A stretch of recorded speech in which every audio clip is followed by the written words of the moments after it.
Greetings and a very warm welcome to the Bangalore Toastmasters Club. Greetings. Good evening. Hello. Come on, get some more. My name is Taran Menon. I'm the Sergeant at Arms, and let me share a couple of guidelines before we start today's meeting. First, I request all of you to please put your phones on silent mode or switch off. So, in order to not disturb those who come on stage, I'll give you 10 seconds. Done? Yes. And for those who come on stage, please refrain from talking about sex, religion, or politics. Or if you do so, kindly make sure that you don't hurt the sentiments of those around you. And finally, if ever you want to leave the meeting hall, kindly do so only when you hear an applause on the stage. When you hear an applause.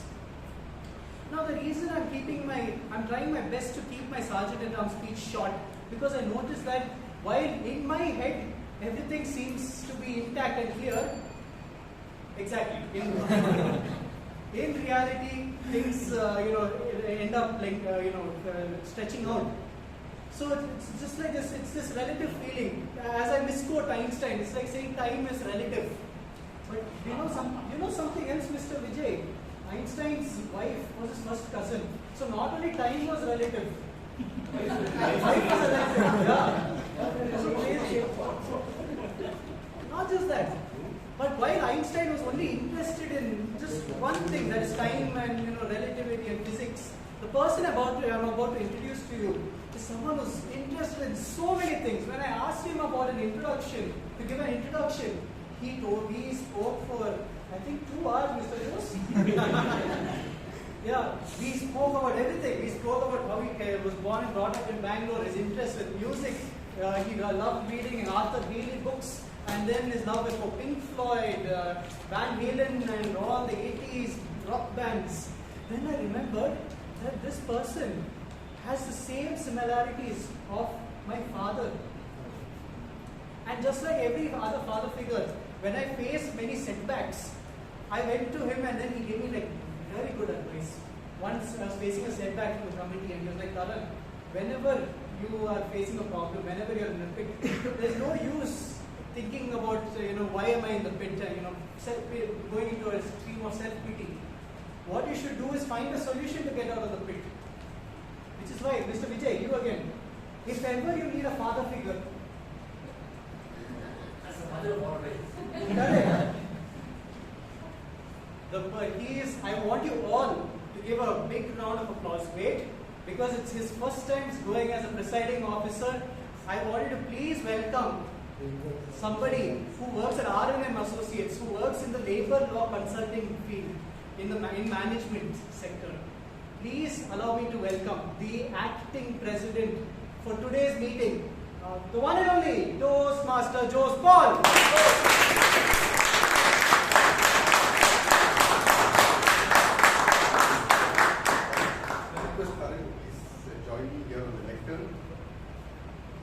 Very much for that wonderful introduction. But before we start, let us all together wish him a very belated birthday. Oh.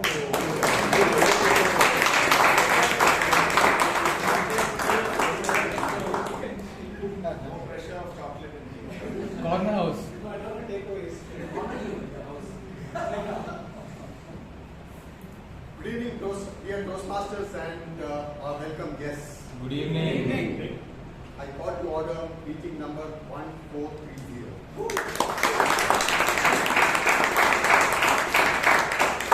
I see a few guests among the audience today. Can I please request them to stand up?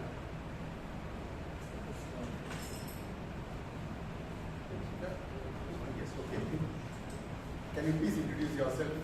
My name is and I'm from Goa. I've just moved to Bangalore, so I'm trying to find activities or communities which will help me grow, and you are at Great, you are at the right place. And dear Toastmasters, how do we welcome our guests? I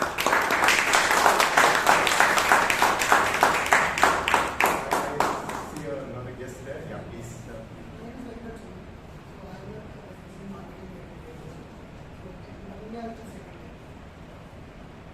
Let's welcome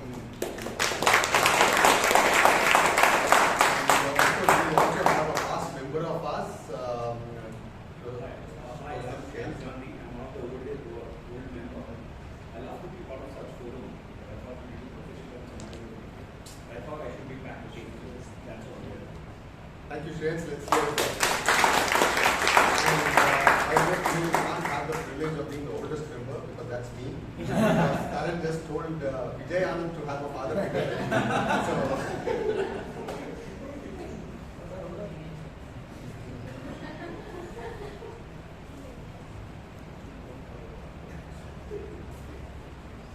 I now call on our secretary, Toastmaster Taran, to please come and read the minutes.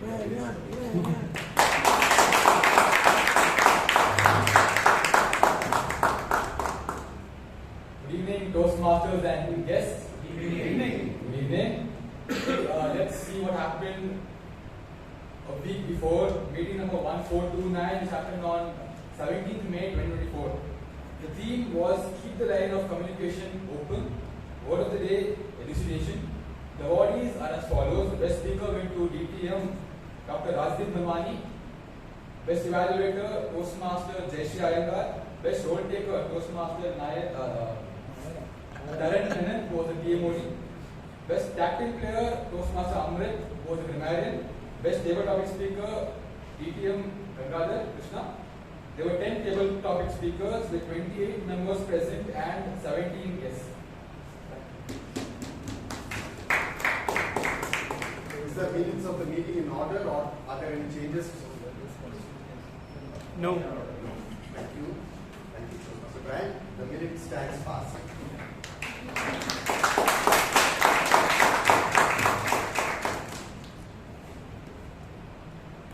In the year 1999, the iconic Time magazine named 20 most influential Asians in the world. And among them were 3 Indians. One, obviously, I think the father of our nation, Mahatma Gandhi, would be one amongst them. No prizes for guessing who one among them. Now, can you name the other 2 famous personalities who were named in this?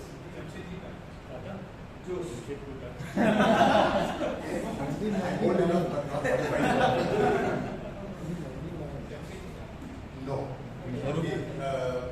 So, due to paucity of time, let me just proceed. The second one was Rabindranath Tagore, a well-known person. And the third one was M.S. Swaminathan, Dr. Manikombu Sambasivan Swaminathan, born in Kumbakonam in then the Madras Presidency.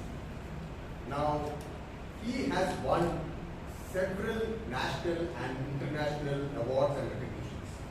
He was conferred the Padma Shri, Padma Bhushan, the Padma Vibhushan, and in February 2024, this year, he was conferred the Bharat Ratna too, but posthumously because he passed away in September 23 at the ripe old age of 98.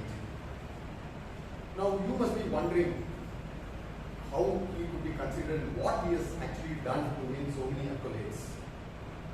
Now he was the one who introduced or rather helped in making the farmers be very,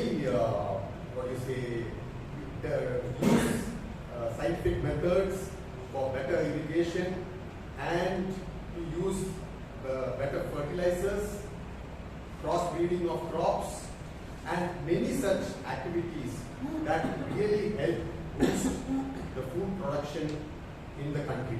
And this was at a time when there was a prospect of a great famine that was supposed to hit the country. And the most interesting part or the most significant aspect of these contributions that impressed me most was that soon after his higher education in zoology from the Maharashtra's College, Trivandrum, he was forced, or rather he was asked by his family members to pursue medicine because his father was a doctor, but he said no, I'm going to pursue agriculture, which was not very highly looked upon career at that point of a time. It was only because he was influenced by the plight of the farmers and the people of India because of the Great Bengal famine, which in 1943, which resulted in the loss of life of nearly 3 million Indians. That is number one. And second time, he went on to pursue his doctorate from the University of Columbia after rather Cambridge in agricultural studies. He still went there and he was offered a professorship in a prestigious institution, but he came back to India because seeing the plight of the farmers here and he wanted to work for the farmers and for the people of India. And the third aspect is that when he won the World Food Prize Award, which is a very prestigious award, the fund he got from that, he used to set up the MS Swaminathan Research Fund, which really helped afterwards propagate this about the farming methods and other he didn't use that amount for any of his personal work. So he stands as a big reference to the theme that we have, making a difference and shaping up tomorrow. Now, we are here to become leaders and we can make a big difference to ourselves as well as to the community. And we have amongst us today the person who is going to take up the role next year, who has a lot of recognition and accolades to her credit. She was the first person Indian to be featured in the International Toastmasters magazine, the first lady president of our club, the first lady medium in Karnataka. Please join me in welcoming the Toastmaster of today, the distinguished Toastmaster, DTM Sumitra Manamohan.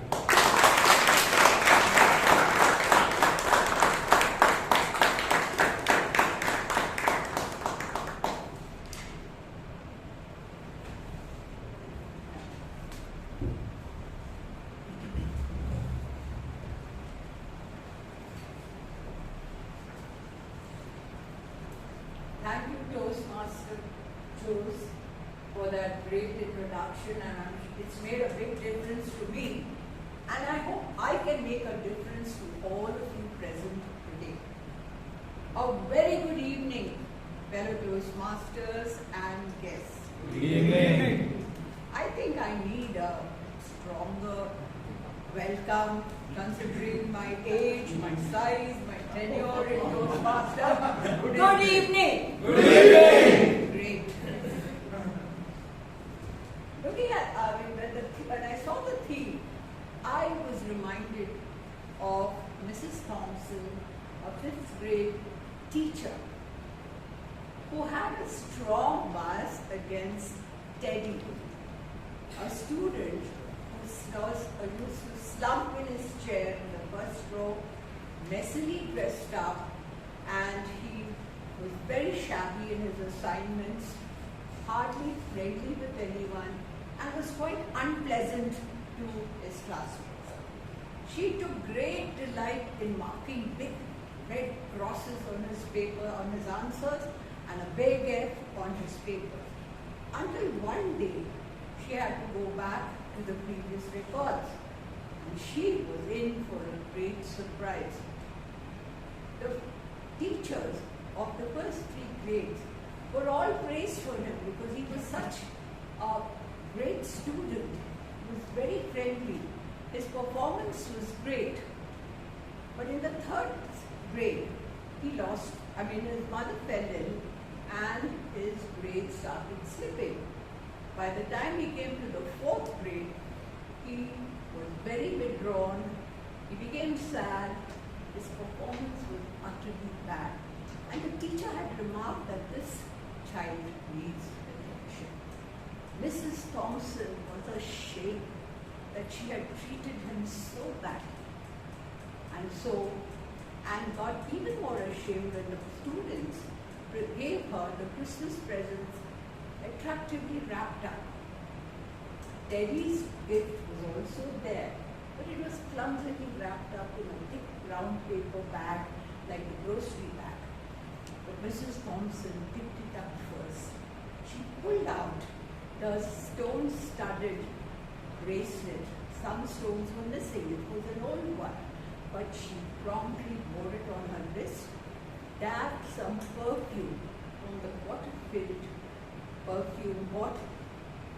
That day, Teddy waited for all the students to go out. He went up to her and said, "Ma'am, today you smell like my mother." She was so touched, tears welled up in her eyes, and ever since that day she gave him all the importance, encouraged him, and his performance again bounced back. She had to retire, but Teddy kept in touch with her. And when he completed high school, graduation, his doctorate, he kept in touch with her, updated her of his performance, the challenges he met, and made it a point to say, "You are my best teacher." Then came the wedding invite, and there was a special request for her to take the seat meant for the mother of the groom. And he said his father had also died. At the end of the ceremony, they hugged each other, and Teddy thanked her for believing in him and giving him importance, and most of all, making him feel that he could make a difference. Mrs. Thompson's reply was, "In fact, I have to be thankful to you because you have taught me how to teach." I'm sure all of us will learn to make a difference to others. Isn't it? Yes. But we too have a great teacher in the person of Dr. Alok Smedley. And it was in the 1920s that he really, as director of YMCA, as director of education in YMCA, he realized that youth needed their self-esteem and self-confidence to get a boost. So he created Toastmasters with a three-pronged objective of making members better speakers, better thinkers, and better listeners. And it was in the year, which year was it? 1924. Great. On October 22nd, and which was the place? Santa Ana. Great. Santa Ana, that the first Toastmaster meeting took place in the basement of the YMCA building. And over 100 years, Dr. Alok Smedley has impacted millions and millions of members. And today, the active members amount to 2,70,000 belonging to 14,200 clubs across 148 countries. Bangalore Toastmasters is one of these clubs, the second oldest and the second largest club, and part of District 82 Division B Area 3. Now what holds all these clubs together is the universal format of the meeting. And the first part is the prepared speech session where members prepare their speeches as per the path they've chosen and the core competency. And the second session is the table topic session. I remember once a member had compared these three parts to cricket matches. The first one is the 5-day matches where progress is slow and depending on the runs you score, so here is the speeches. The second one was the T20, quick passes, and I'm sure you all must be glued to your TVs watching the IPL, right? Which is your favorite team? RCB. RCB. Mine, you know mine? My favorite is RCS. Any guesses? Yes. Yeah, RCS. Sounds like a political. Which one? Railway Central Station. No? Raj's Magnet.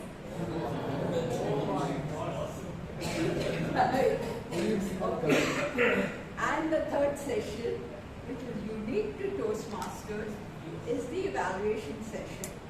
The person who's going to anchor that session I'll introduce later, but helping her is a team, a trio that supports her, and those are the team, the timer role is being played today by a PR executive, an avid runner, and getting ready for the half marathon this year.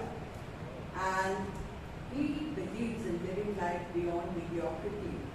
So please welcome Ujyant Ramesh to give us the how he explained his role.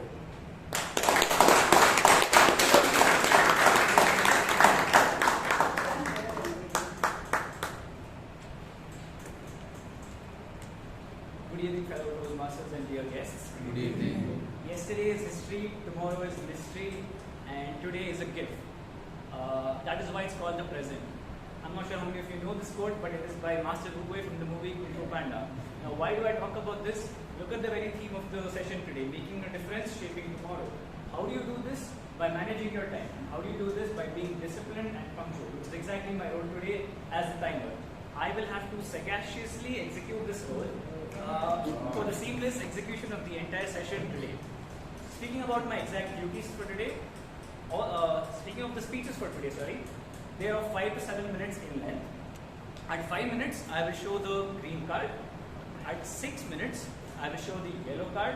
And at 7 minutes, I will show the red card. If you fail to complete it in the following time, 30 seconds later, I will ring the bell twice. As for the table topic session, they are of 2 minutes. I will show the green card at 1 minute, the yellow card at 1.5, and the red card at 2 minutes. And at the end of the session, I will present the report to the general evaluator. Sagaciously explained.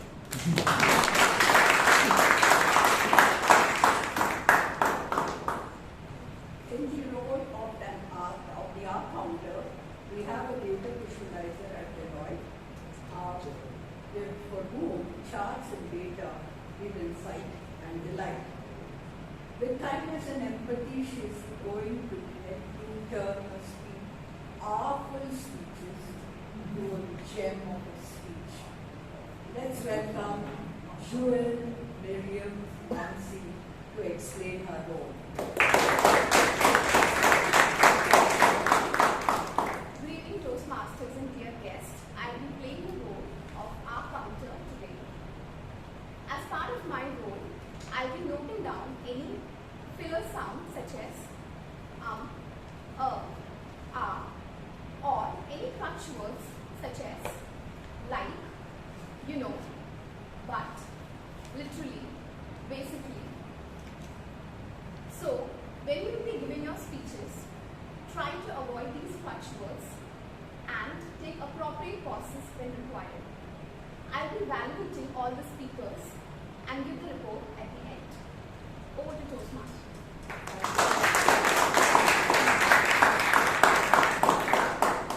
For the grammarian's role, we have a creative entrepreneur who's off to Italy in September for her MBA, and since she gets up 4 a.m. daily, I'm sure she's very alert to spot any aberration in their language. And let's welcome Mansi. Bihani. Good evening, Toastmasters and dear guests. Good evening. We all kind of know the difference between let's eat grandma and let's eat grandma. You know, a single comma can be the difference between life and, well, dinner. So as a grammarian, my goal is to make a difference by catching the grammar slips, acknowledging the good usages, so that you can shape your tomorrow's future with impeccable speeches. The word of the day is sagacious, which means having sharp judgment or wisdom. I'm sure all the sagacious members of Bangalore Toastmasters Club will be able to weave the word sagacious in their speeches. And table topics is a great chance to showcase your sagacity. Over to you.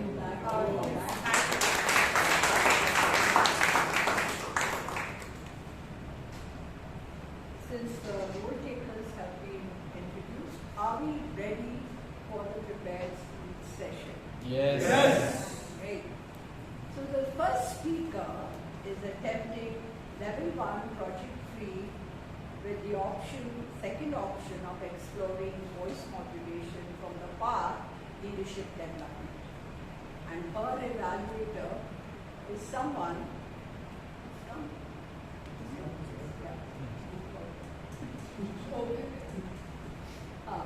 someone who can survive on ice cream and charts, even if his parents are not around, and a daily 1 hour of chess perhaps explains his sharpness and quick wittiness. Okay. So let us put our hands together to welcome the entrepreneur, the trainer of Shafix Finance, Shashank, Bhat. Toastmasters and guests. The speaker is attempting project from level 1, which is project 3, which is introduction to vocal variety and body language. She has chosen the second option, which is introduction to vocal variety only. The purpose of this project is to practice using vocal variety or body language to enhance the speech. The member has chosen to only be evaluated on vocal variety for their speech. It's from the leadership development path. So 5 to 7 minutes, and all the best to the faculty. Thank you.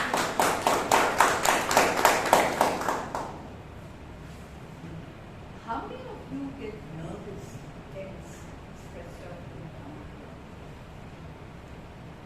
Yeah? Most of you.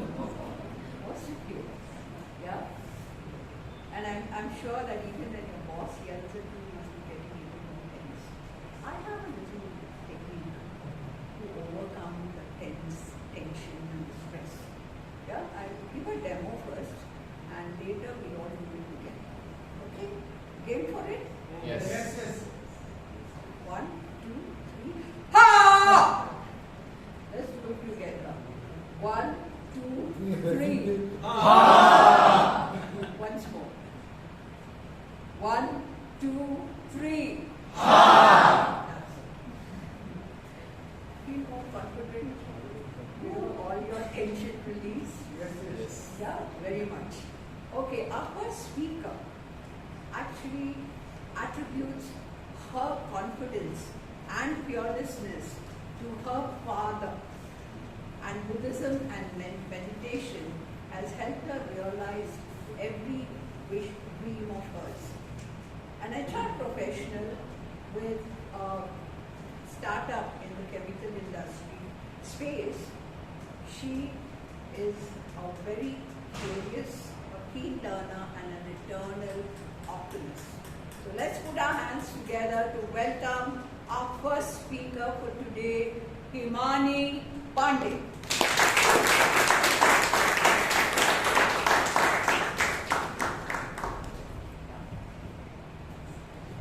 Good evening, fellow Toastmasters and guests. Good evening. Once upon a time, almost about a decade back, when I landed in Bangalore from 44 degrees Celsius of scorching summer heat of Delhi to 22 degrees in Bangalore's refreshing cool breeze and thunder showers, I instantly fell in love with the city. I moved here for my job, and as I arrived here, the first thing that struck, like I said, is its lovely weather. Beautiful climate round the year was a pleasant change and sort of transported me to my childhood days hills. Now, as I come from the hills, you can imagine the hill rains not leaving me. Rains and cool climate filled my heart with joy, and since then it has always felt like home. Waking up to the beautiful chirping of birds, more of a medley, and my beautiful morning walks. Weekend ritual of visiting the Govind Park and summer spring blossoms of pink trumpets when Bangalore is doused in pink. It all brings back the memories of summer days that fill the hills with red rhododendron flowers back home. My beautiful neighborhood of Indranagar, where every street is a boulevard. The trees that stand tall in front of my home, and sometimes I wonder how much these trees know me. They witness every one of my evening walks. They witness my every thought and help me gain a fresh perspective every time I found myself lost. I moved here for my job, and it was not long before I realized that I had taken a big leap in my career as I joined the world's largest FMCG giant, PepsiCo. Not only did I find my career there, but also my better half. Few meters from my house in Indranagar is the most happening brewery in the town, and the fact that I can walk down any time, grab a drink, and chill, and be at home the next minute. Well, it is about completely getting drunk. Well, what I meant is not getting drunk on booze. It's about getting drunk on life. While it was still my initial years in Bangalore, and I would make frequent trips back home because I would get homesick at times. On one such trips, when I was flying back to Bangalore, my flight landed very late in the night. As I landed, instead of taking a cab, it seemed safer to take the bus for the obvious reason that there are more people in the bus. So I decided to take the BMTC airport bus. Almost halfway to my home at 1 a.m. in the night, I realized I had boarded the wrong bus. It was raining heavily outside and I was super afraid to get up. I didn't know what to do. I tried communicating with the ticket checker, but didn't get him. In panic, I dialed 100. The person on the line, he tried his best to help me out and had a word with the driver. In fact, he picked my bag and escorted me to the right bus while it was pouring heavily outside. So I reached home safe and sound. So the point I'm making is, after living in various cities in India, I can see it, I feel that sense of safety. It feels good that I live in Bangalore, which is one of the most livable and safest cities for women. And it's so beautiful how my personal life and work weaved in so well in Bangalore, and how the place seems so similar to my small hometown in the hills, and yet offers the cosmopolitan culture, the myriad opportunities, and lots of interesting activities that fills my life with joy and brings so much joy to my life. Well, so the message that I'm trying to share through my speech today is sometimes it's good to remind oneself what is it that keeps one or keeps us where we are. Over to you.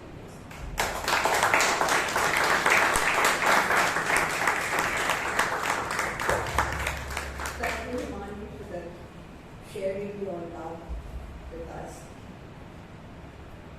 Our second speaker is attempting level 3, project 3, and the elected presenting a proposal. Now, from the innovative planning part, his evaluator is a trainer, advisor, and speaker on customer service, the follower of Swami Chimananda, and he strives to keep his body, mind, and intellect alive, and plans to learn Tabla and visit the Everest base camp at permitting. Let us all put our hands together to welcome DTM Gangaadhar Krishna.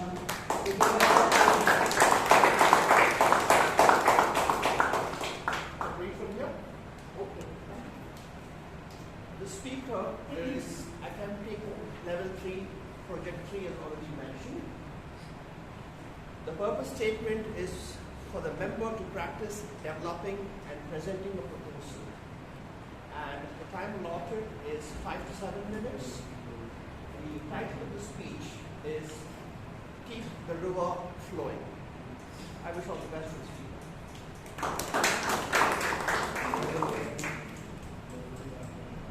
This speaker is presenting a proposal to celebrate World Blood Donor Day, which comes on June 14. And the proposal is being made to the society's managing committee, urging them to organize blood camps so that it makes a difference to the people who need blood donation. And it will ensure to keep the river flowing, which is nothing but the bloodstream in us. He's an application scientist working for Cytiva, a company in the life sciences space. 40 years ago, he used to enjoy video games like Mario and Donkey Kong. So let us welcome the aspiring writer, the sports lover, and the OTT buff, Toastmaster Shetty.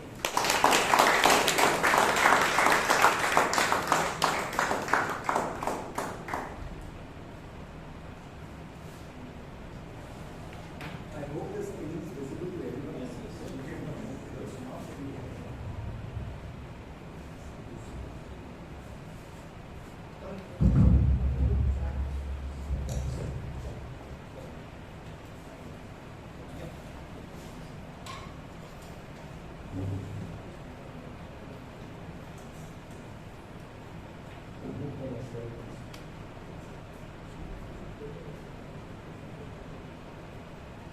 Good evening, dear committee members.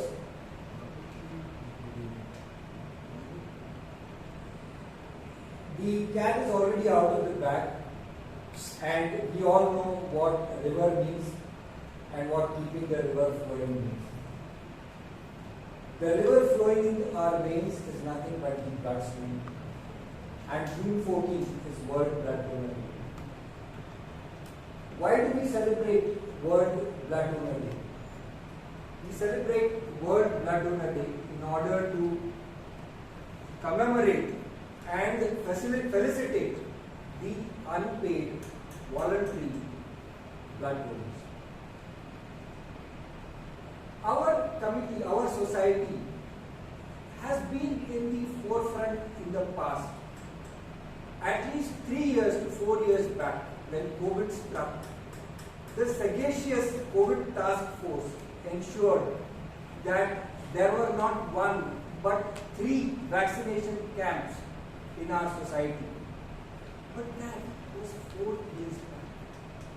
Thereafter, even after things opened up, we all met for the festivals like Ramesh would say. We all met for the important days. It's time that we all get together and celebrate World Blood Donor Day. Now the question is why? Should we celebrate World Blood Donor Day? Next slide.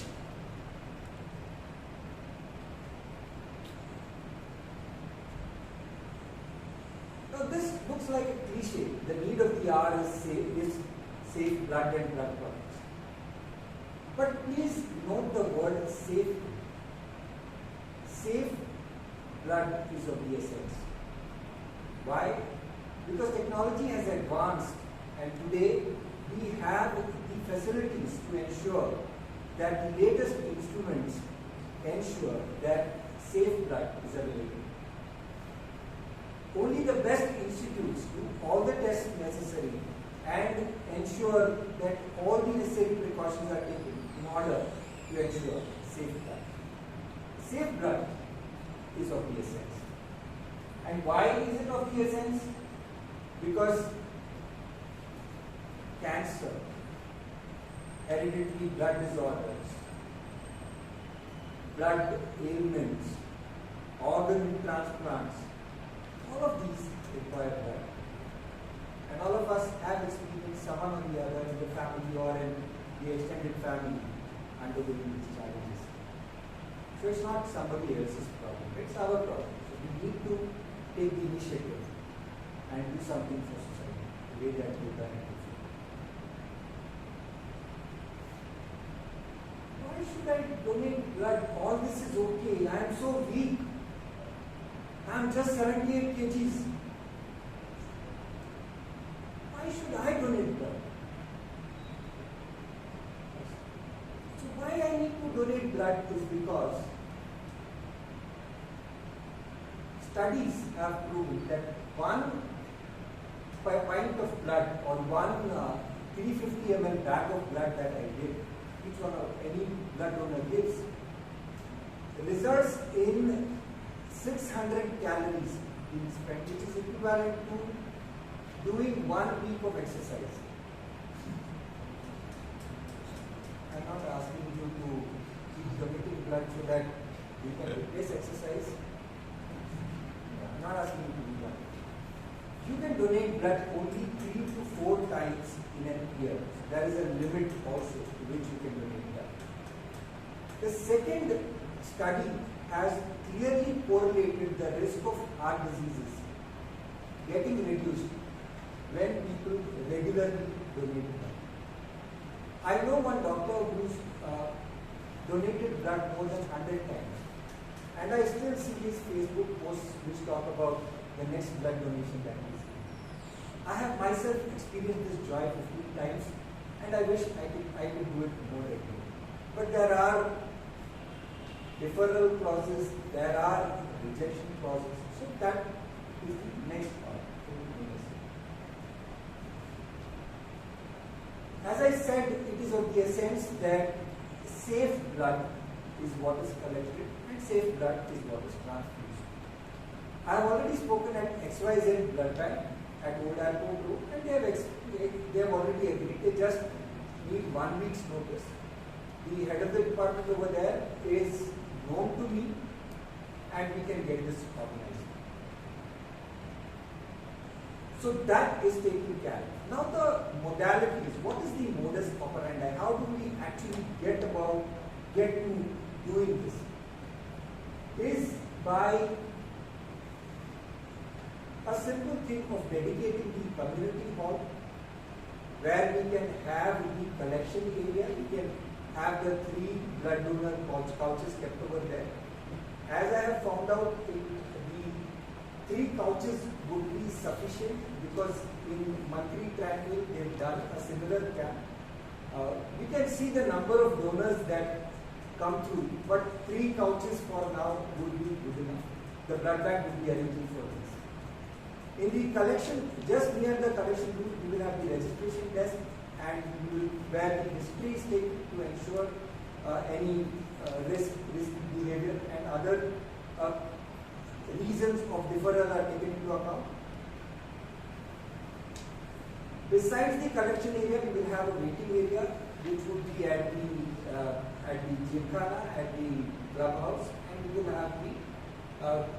have also the donors refreshment area. The refreshment will be provided by the HDC. Now, this is all taken care of. What we will need is, we will need active volunteers. I myself am ready to coordinate it. Besides that, we will require 3 volunteers, one in the waiting room, one in the collection area, one in the register. That will have to be one of the people. We've had the COVID task force. We can make a similar success for this. Now, when I say keep the river flowing, I mean the river of life. We are coming to numbers.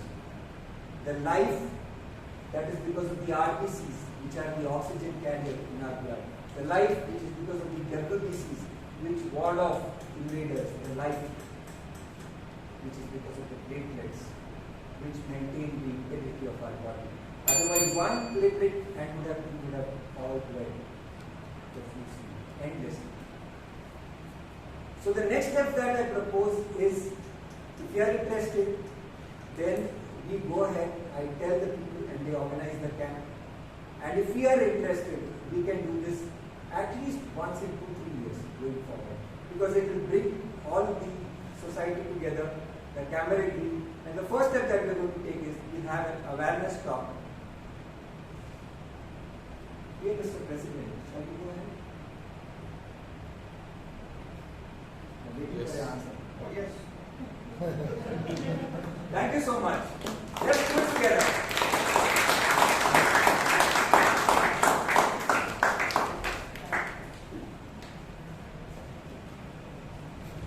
That was an imaginary proposal and great visualization. It was wonderful.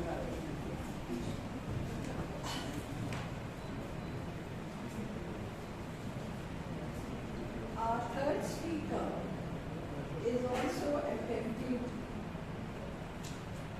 the same project, but this is about the voice exploration. Understanding vocal variety of the same innovative plan. Did you all get a message about the conference?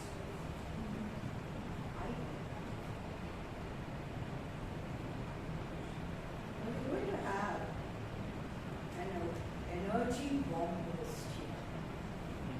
And when this evaluator comes on stage, he infects all the entire audience with energy. Failure is not the end, he says. It's the stepping stone to success. So having missed bagging the best evaluator title last year, he's all geared up to bag it this year, and despite the distraction of marriage. So, he's the founder of Beyond Textbooks, and he's a TEDx and a Toast Talk speaker.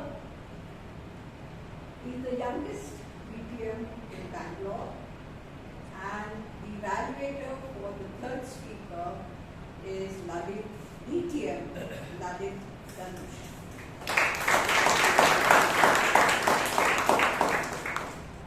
Good evening to the Toastmasters and their guests. This is the same purpose, so I'm just going to give it back to her. I just want to stand up and say that's me.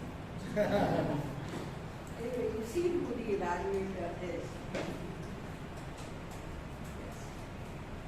When energy bursts, can Galata be far behind? So our second speaker is the producer and host of the podcast Galata, and it has 65 episodes to its credit, having interviewed many celebrities. The aim of this podcast is to motivate college students to start earning early. He's a live example of that. He's at the age of 12, he earned $50. Right? He had a clothing startup, and he was also the brand ambassador for Fair and Handsome alongside Hrithik Roshan. He wishes to make BTMC future-proof with design, creativity and technology. Let's welcome Puneeth Suraana for the speech titled I Have a Voice. I Have a Voice.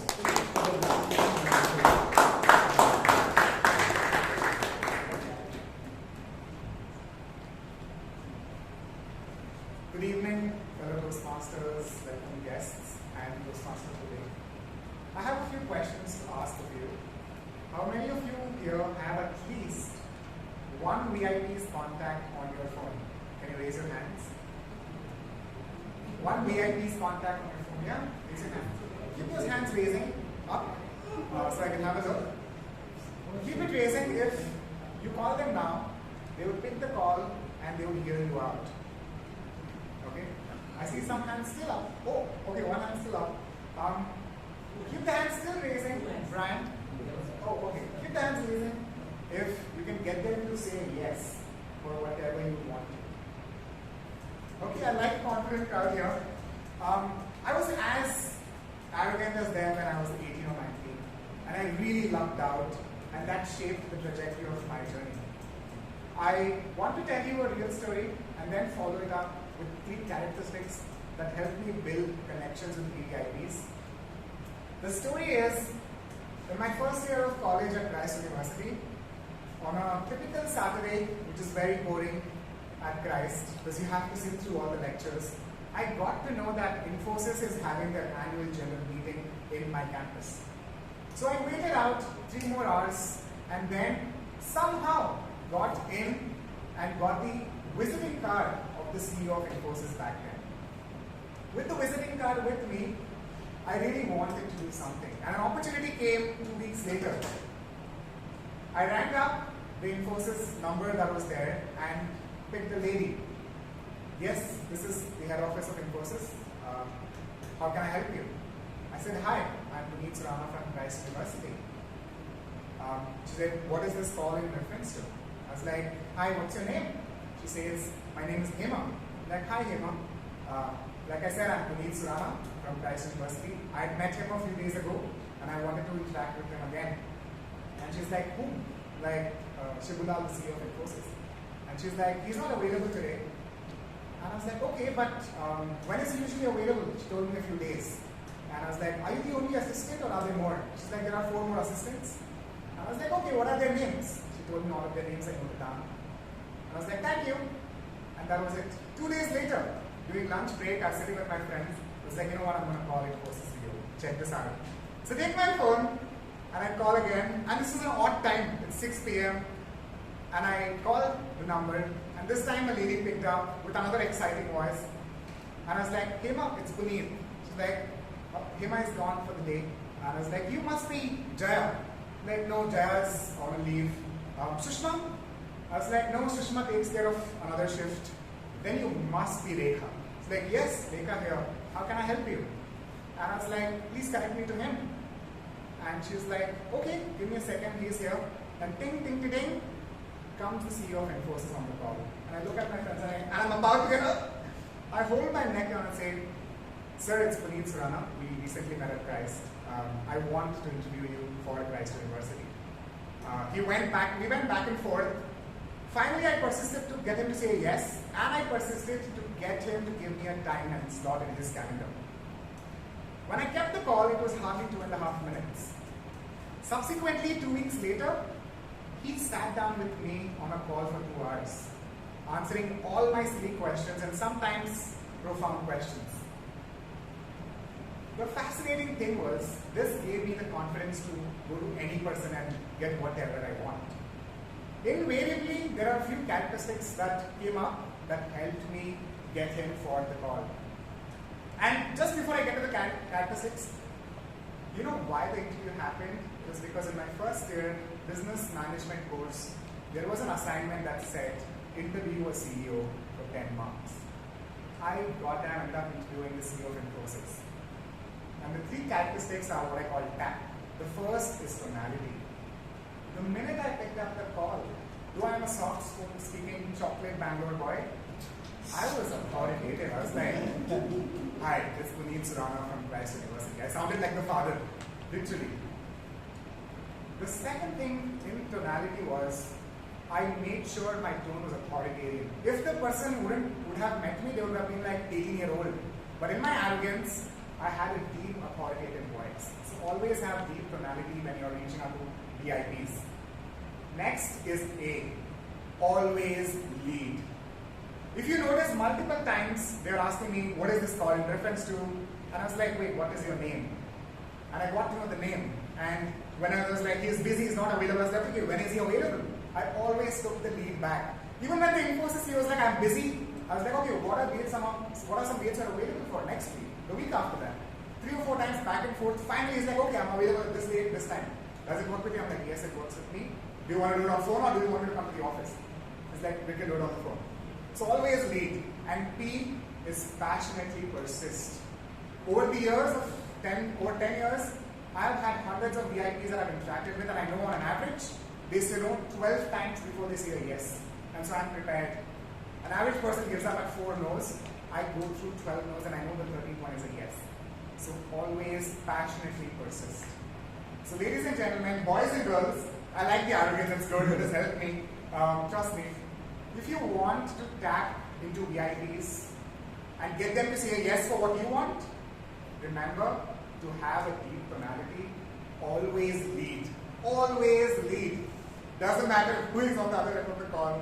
And B is passionately persist. If you can get them to say a yes when they are trying to keep the damn call, you are in. Any door will open up for you. On that note, back to the Toastmaster of the day.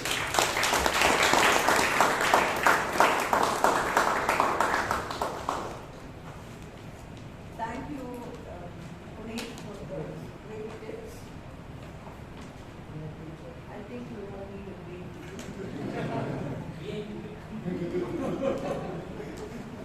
After all the speeches, yeah, you certainly need a break. How much 5 minutes or 10 minutes?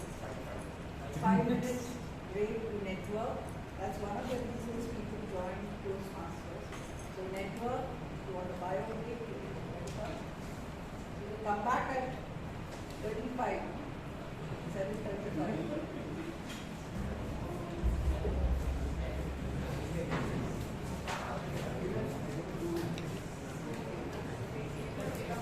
Welcome back.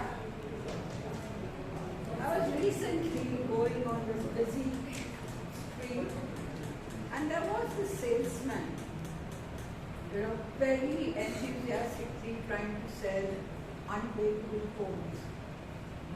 And he explained all the details and everything and was trying to twist it and turn it to show that it was it was unbreakable. But in his enthusiasm, he went a little too far. And it broke, it just snapped.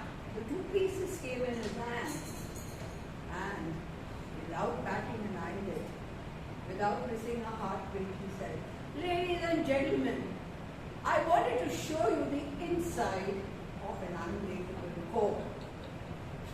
So to help you develop this poise and this alertness and quick-wittedness, Toastmasters has this table topic session that helps you think on your feet.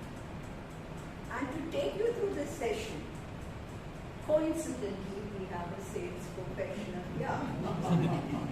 He is the regional sales manager of Scala, and he's an avid blogger, and in fact, he helped me with my project on Govind.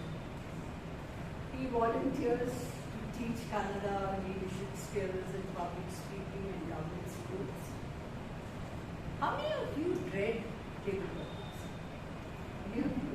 All good? All good?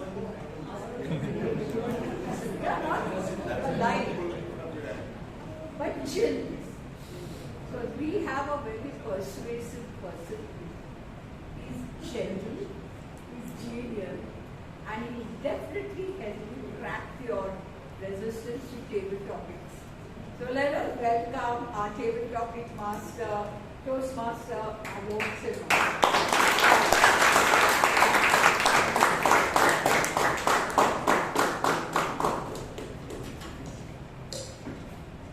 Good evening, everyone. Good evening. Thank you, Smitha, for the wonderful introduction. Well, today, table topics master, I'm taking this role up after a long time, so I'm as nervous as you are. How the session is going to pan out. But I've come up with a few themes. We'll have a few sections to this session of table topics, and the first section is called. Okay, before that, the time is 2 minutes. We'll have the green card at 1 minute, yellow card at 1.5, and the red card at 2 minutes. Is that okay? Comfortable time for all of us to have a good go on stage? Yes. Let's get started. The first session or the first segment is what I would call table topics classic. Classic table topics. The first topic is why potato chips could be a healthy snack. Why potato chips could be a healthy snack. For his take on that, please welcome Media Mangal.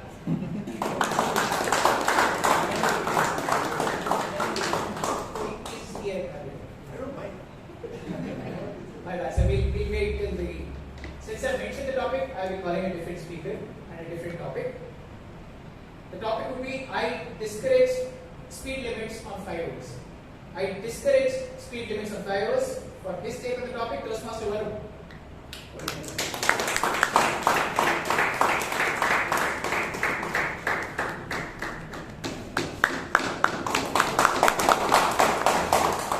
You discourage speed limits on flyovers. Discourage speed limit on flyovers.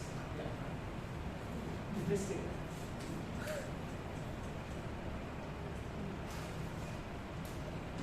Okay, so the first thing that comes to mind when you said that I discourage speed limit on flyovers, I believe that overspeeding can lead to, everyone believes that overspeeding can lead to accidents, and especially with people, the people who drive these Land Rovers or the Porsche, Ferraris and stuff, they just want to show off and pick girls.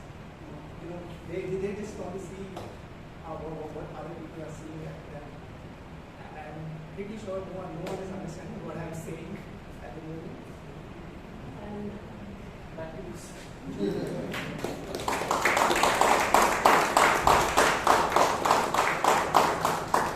Looks like that was a bit of a speed breaker on his thoughts this evening. Nevertheless, let's move on to the next topic. My center of the universe. My center of the universe. For his take on the topic, Toastmaster Alok.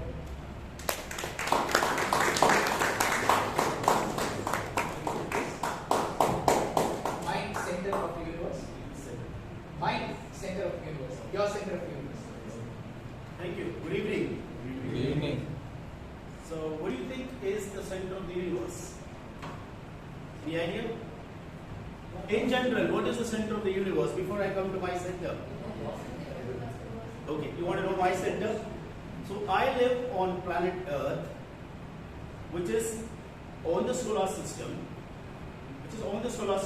somewhere in the middle, it is on the center, and our solar system is one of the edge of the Milky Way, and our Milky Way is on the center, isn't it? It is on the center of the, maybe you can say on the center of the universe. Now, if we consider that universe is infinite, universe is expanding like a sphere, that's the way scientists say that, it's expanding and faster, any point on the universe is the center of the universe. Any person, any object on the universe is carrying the same particle as any other object in the universe. We are all made of protons, electrons and neutrons at a very fundamental level, right? We are like any other particle in this universe, any other object in the universe. If all my particles are in a complete quantum entanglement with every other particle in this universe, then I am the center of the universe. You are the center of the universe. There is no distinction between you, me, any other object. All of us end up as the center of the universe. Thank you.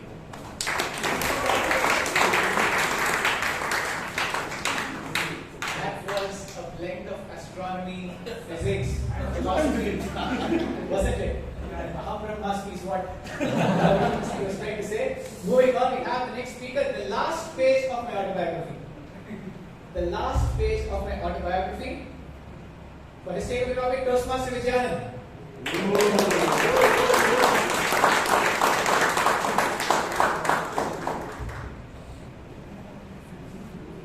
My last page of my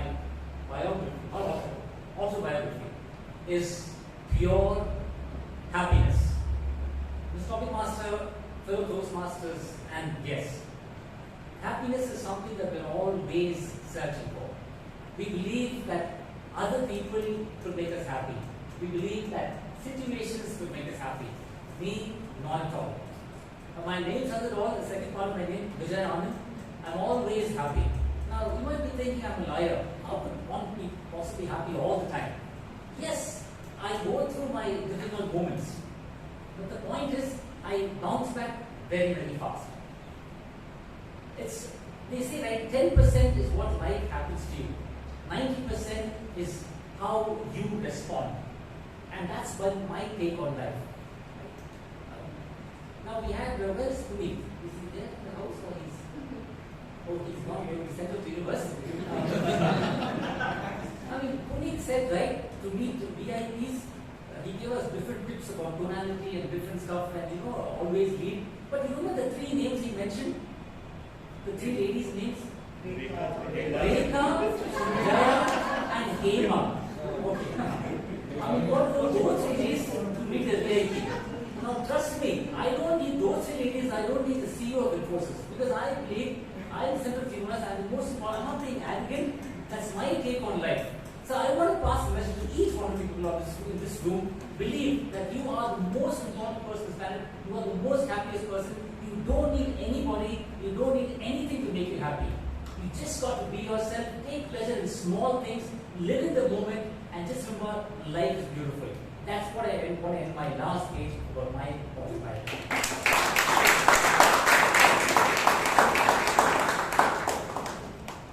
That was a beautiful last page, including typically to Toastmaster Ujyant some Rekhas and Hemas. Well, we can always expect Toastmaster Ujyant to come with something like that. Moving on, for the last topic in this particular segment, good is better than the best. Good is better than the best. And for his take of the topic, please welcome Toastmaster Alan.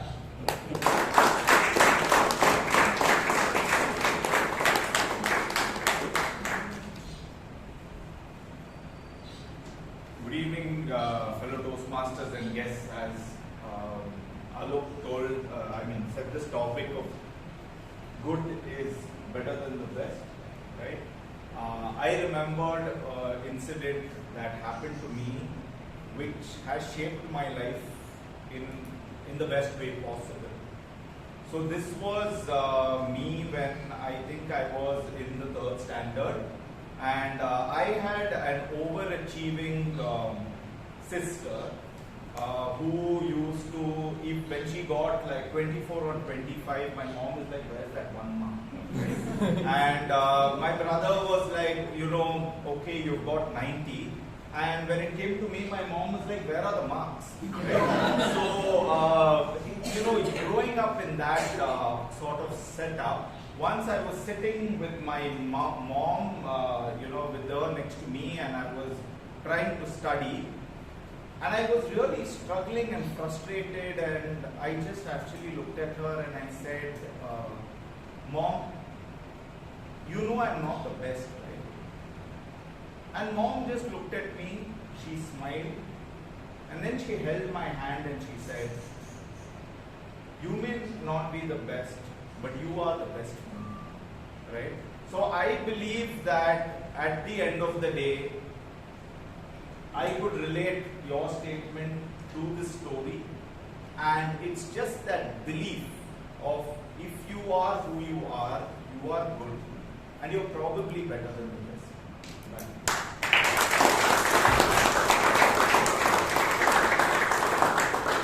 I must say that was a very, very important take on the topic, considering all these topics I came up when I was on a cab ride on the electronic city flyover. So that is when I was thinking about all this, and it was a brilliant take on this topic. Toastmaster, and thanks a lot for that. Moving on, we have the next segment, which I call personification. So I'm going to give you an object, I'm going to give you an object typically, and you're going to personify yourself as that particular object and talk about your day or your journey or what you think about everything. So the first topic that I have is the landline. And to talk about it, we have Toastmaster Brian.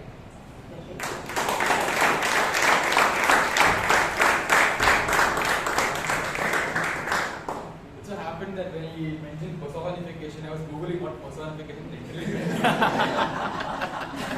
And if you unlock my phone at this point, you'll see maybe the page is loaded now, but okay, let's try. I'm a landline.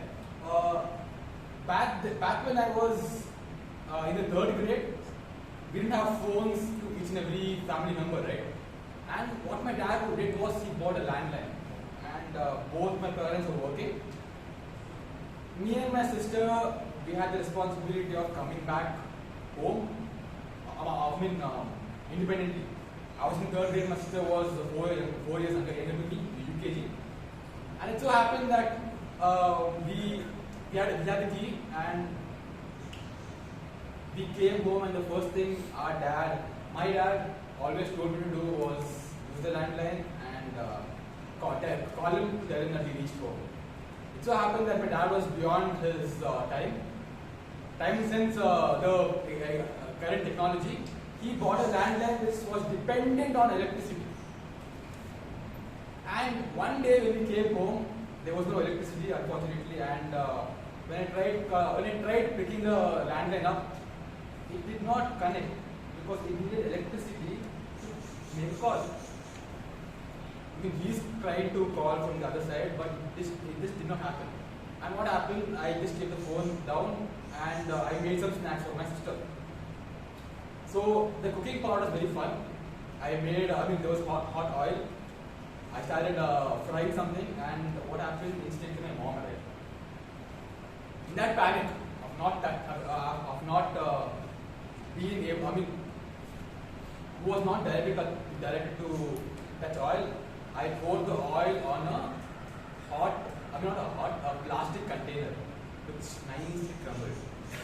And after that, the electricity came on. I made a call, but meanwhile, my mom came and she realized what happened. Obviously, she forgave me, but I said, remember that incident. The telephone incident. That was an interesting incident related to the landline. Just a tip for speakers who are coming on next. When I say personification, the moment you are on stage, you are the object. Right? You are the object. You are not the speaker, you are the object. You can't object to that. Well, next we have the desktop coming on stage to us. The desktop, Toastmaster Anshu.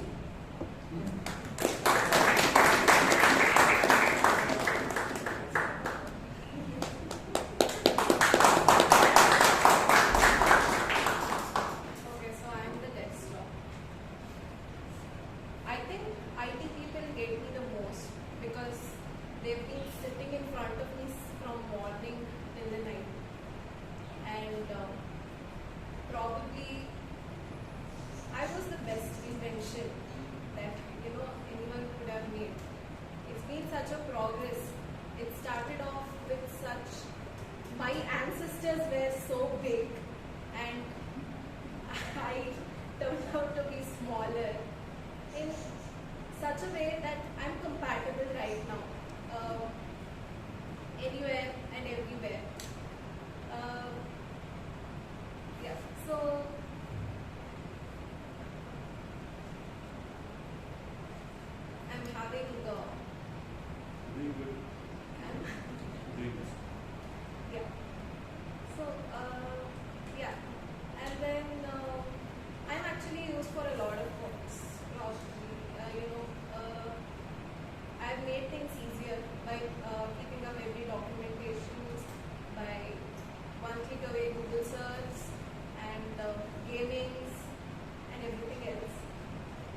And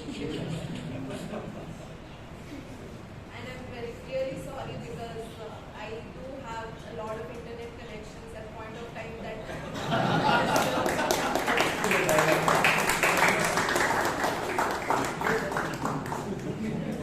I hope I can improve myself in that case. I try my best, but the amount of load that you people put on me is difficult for me to, hold that and give you a throughput of that's as fast as the people expect. Thank you.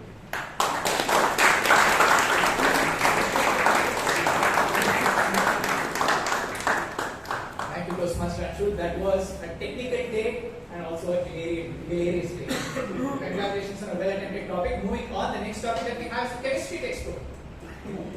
A chemistry textbook, and for the chemistry textbook, please welcome Toastmaster Prakash.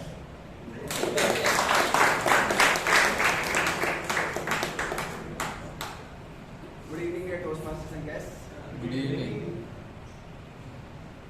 As a chemistry textbook, I have all the organic elements.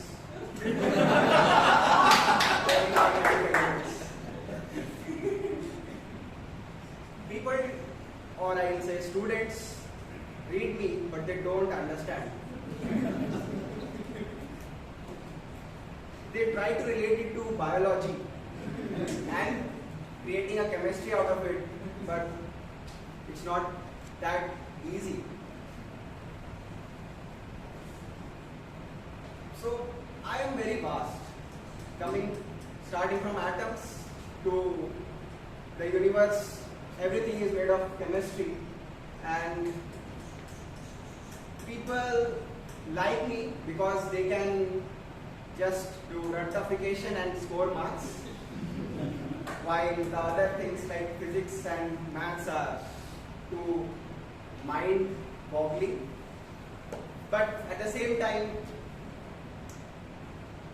it's not that easy to grasp all the concepts of chemistry. And talking about biology, I don't know, I relate to biology a lot. And I kind of have a love affair with biology. I don't like physics much, and maths is like not that cup of tea for me anyway. So I urge all of you to get into chemistry, and maybe you can get into biology as well.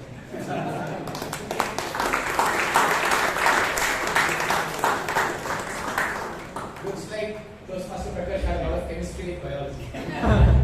Well, moving on, keeping chemistry and biology intact, we have the love letter talking to us. The love letter, Toastmaster Abhay.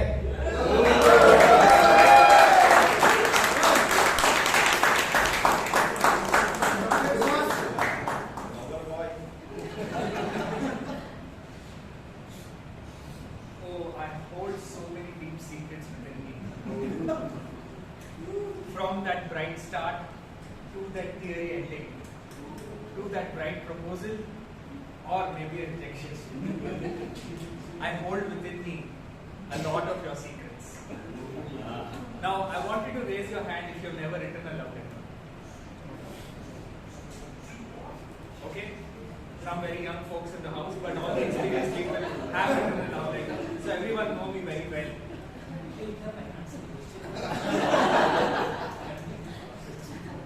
So, if I were a love letter, what do you think would be written me? If Toastmaster Vijayanand wrote a love letter to me, or wrote me, what would I be? It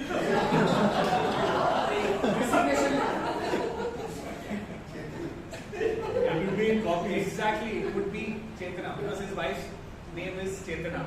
It would be titled Chetana. If I were written by Toastmaster Alan, what would I be? 3 roses.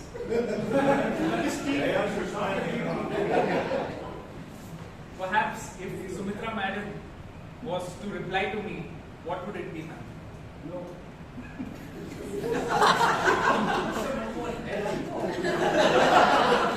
He's certainly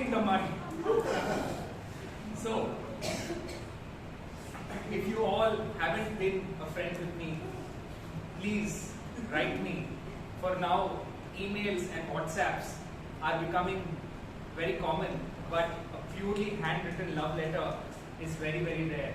And if you want to impress your spouse or future spouse or your girlfriend, then you certainly have to invest time in writing it.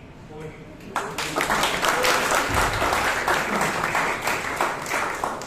So Toastmaster, I really love the poetry in the beginning and the stage twist towards the end. Great take on the topic. Moving on, we move to the next segment, which I've called the situationship. Now, Gen Z has a very different take on situationship, but trust me, this is just a situation. And I would love to hear your takes on that. The first topic that we have for the evening is you have to fire your boss. You have to fire your boss. How would you do that, Toastmaster Pradeep?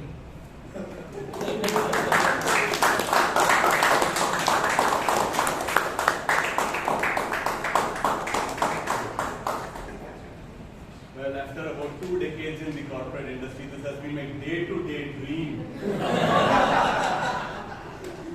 How many times have I dreamt of this? How many days have I dreamt of this?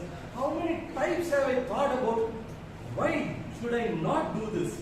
I'm holding myself back. Why I should not end up doing this in the beginning of the day? Just walk up to his cabin and say, listen, I've had it. But I hold myself back and say, if I do this today, people ask me to do his job also. As it is, I have a lot of work. And he will pile up this job also on me. So better not do it in the morning. Let the day pass, and then in the evening I will revisit this topic. And then in the evening again, before I can realize, this one has piled up more work on me. And then I keep thinking, okay, fine, tomorrow, practice it tomorrow. But coming to the point of how I will do this, one is to walk into his cabin and say, enough is enough. The other one was to walk into his boss's cabin and say, listen, you know your junior, no. He keeps piling up on me. Why don't we directly talk to each other and get him out of the way? That's a better way to deal with it, no? And the third one was to go on a stage like this, in the corporate cultural meet, in front of everybody and declare myself as his boss. Thereby eliminating the discussion of removing him. I think that's enough for the day.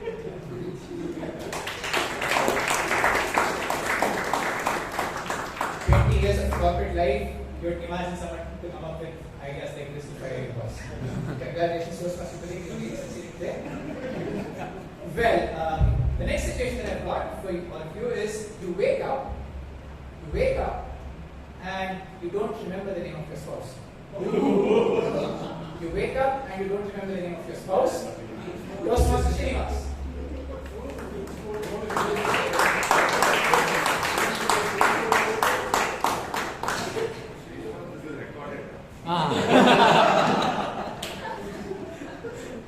Today it's going to be very heavily.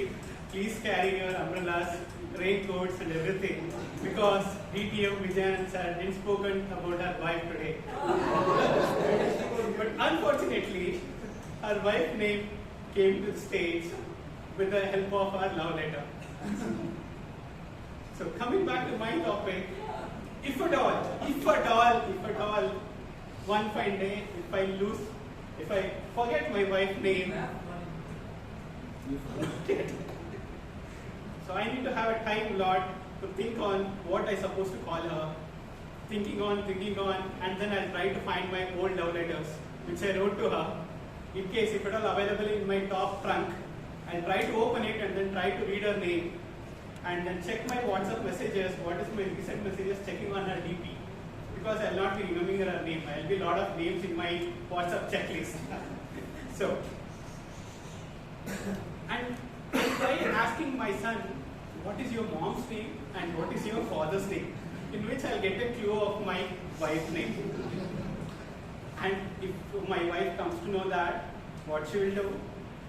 That is end of my speech.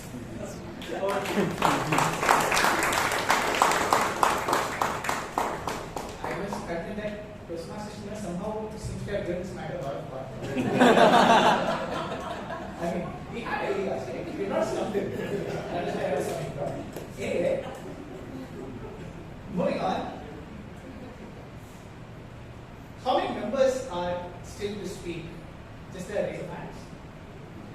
Vishal and Akash. Okay? Okay? And in that case, we'll get a couple of places as well. We'll go back to, we'll have a guest on stage now, and we'll go back to one of the personifications. Is Toastmaster Shreyansh still here? Yeah. Toastmaster Shreyansh, your topic is a bottle of wine. You're a bottle of wine.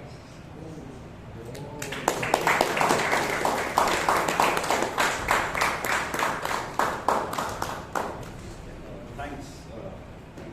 Toastmaster Shetty. Bottle of wine. Wow, what a lovely weather. And it's raining outside, and there's a bottle of wine.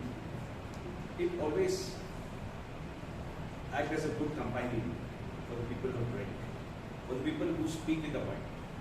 When they can't speak to their bosses doing the work, when they can't dream of forgetting their wife's name, what best to speak to yourself is with a bottle of wine. I have heard from a lot of people who drink, wine is a thing that always listens to you. When you want to drink and when you don't want to drink. If you like to drink it, you can drink it. So that's it. Thank you, Shreyansh. People would listen to you if you were a bottle of wine. Moving on, the last two situations of the day.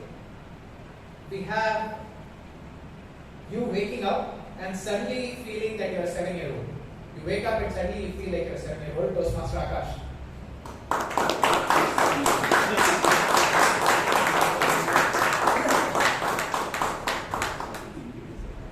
When I was 7 years, the only thing that came to my mind was cars.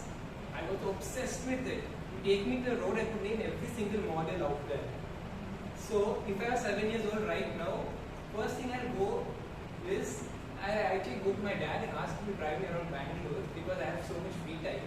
And I'll go, especially Vitamania Road, I think you get very, very good cars there. So I'll ask my dad to drive me there and go see all those cars, name every single one, take pictures of them because that's the thing I enjoy most people know. But unfortunately, time does not permit me to go on my hobbies. And another thing I loved was play with cars. I had these scale models of cars, like real big ones. And I used to stay on my bed all the time and keep moving them like this. And it was something that I was obsessed with. So I probably go and do that right now if I go back to being 7 years old because time has passed and I have not found time to do something that I like. So that's probably the thing.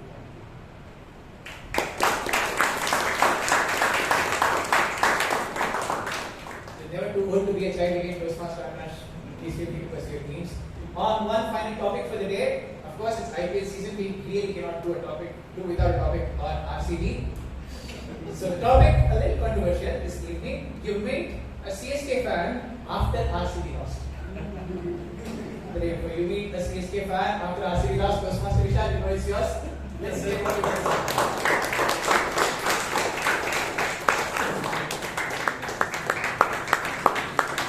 A lot of controversy.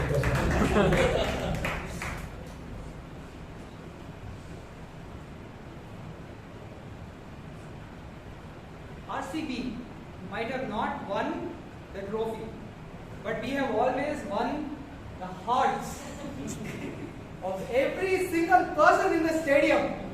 That is the first statement I will tell that fellow. The second thing is, I will talk very nicely to him, somehow convince him to walk with me back home, and then slowly take a left into a very shady street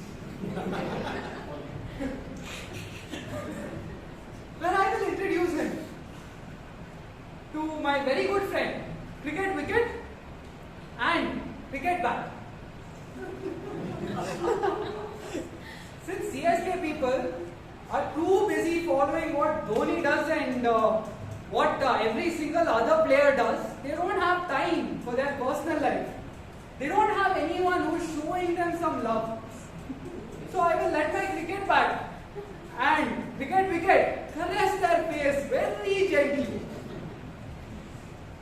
And then, at the end of the day, I will very kindly ask them to sign a document, a legal document, telling them that they will never, ever support CSK, and going forward, they will become an RCB fan. If they disagree, then I will introduce them to the cricket bat and cricket wicket's cousin, hockey bat. Still they don't listen. Their long, distant foreign cousin, baseball bat. So that is pretty much how I go about the situation. If any of you are CSK fans, run before I get a hold of you. Over to you. You can see the frustration. That's really the story with the last 17 years. Anyways, that's been my time. You've been a wonderful audience. Nice taking topics.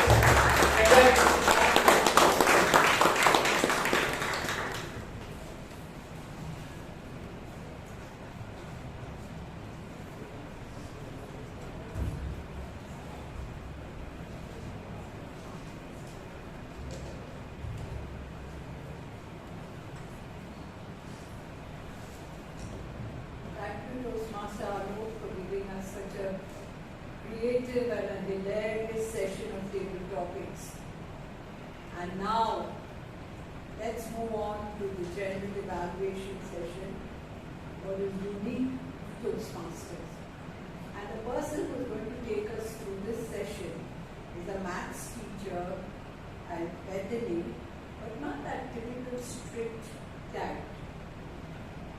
Because she believes in making people comfortable. She's a leader that shows the way because she gets impacted by whoever criticizes her, and if it is genuine, she will implement it to become a better version of herself. So let's put our hands to welcome the ace swimmer, the student of Carnatic music, Toastmaster Smitha Roshy.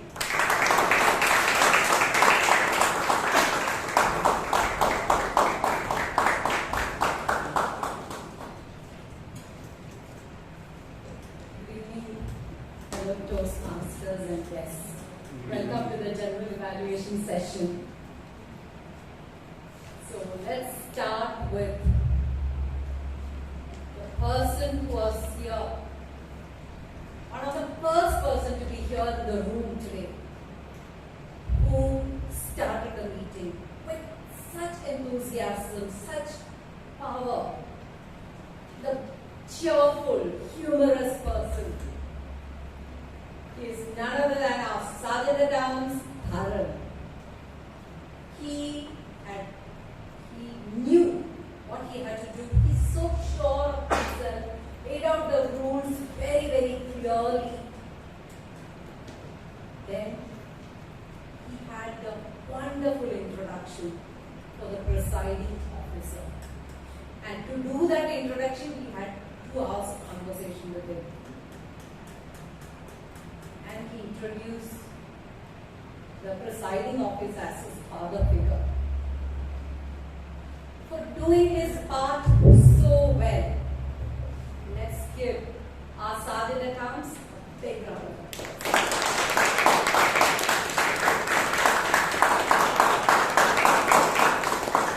He made sure that the meeting went on smoothly. But the preparation for the meeting had started long back. It is a great, big job. The meetings are, this meeting is designed so brilliantly that the communication to the role takers, each and every role taker was done, how much time each one should take, how should to go about it, especially the newcomers, the tag role players. All that communication is and done brilliantly. So for that, the committee and the VP Education needs a big round of applause.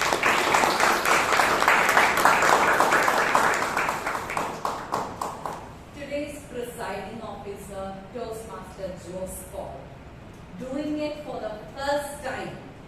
And if you are doing it for the first time, you have to keep in your mind the steps to go through, and that every step was done precisely. He had a very interesting story at beginning, which caught our attention. Who are the three people? How many of you would have guessed MS Dhoni? So a very inspiring story, act story he had. And if I have to give you a suggestion, it will be the story had good points, but summarize it. 1, 2, 3 had 3 points. Summarize it so that by reiterating those points, and then it will be there in our mind. The audience will have something to take home. So make it obvious at the end.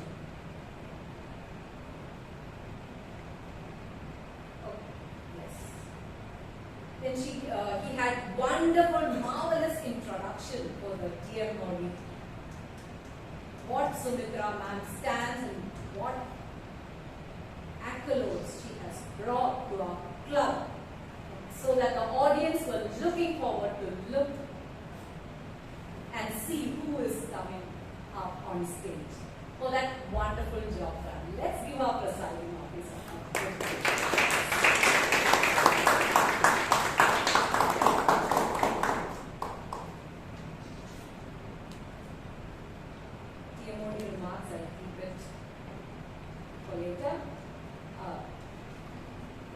Table topic master. Table topic master told me he is nervous because he is doing this job after a long time since. But what I saw in him was a lot of excitement and enthusiasm. And I should say the table topics was a master class. How to fire your boss. What's the last page of autobiography? And so and so and so. And I could hear the audience just laughing and enjoying. You know, also the participants, they had something to say, which is what we are expecting from a table topic master. Give a topic which people can speak, because we are all here to overcome our fear of public speaking. So that was done well. Just one minor point, if I had to mention. Please have a record of who is doing the other roles. So that was the only minor thing. Otherwise, the table topic session was as enjoyable as I should say the entire meeting. Or it made the meeting even more enjoyable, I say. Let's give a table topic.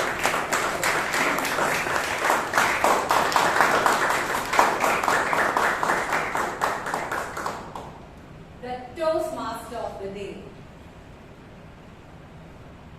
What I like the most about TTM Sumitra ma'am, how to tell more in less words. That story of Teddy, I have heard it many times as a teacher. It keeps coming, reflecting somewhere or the other.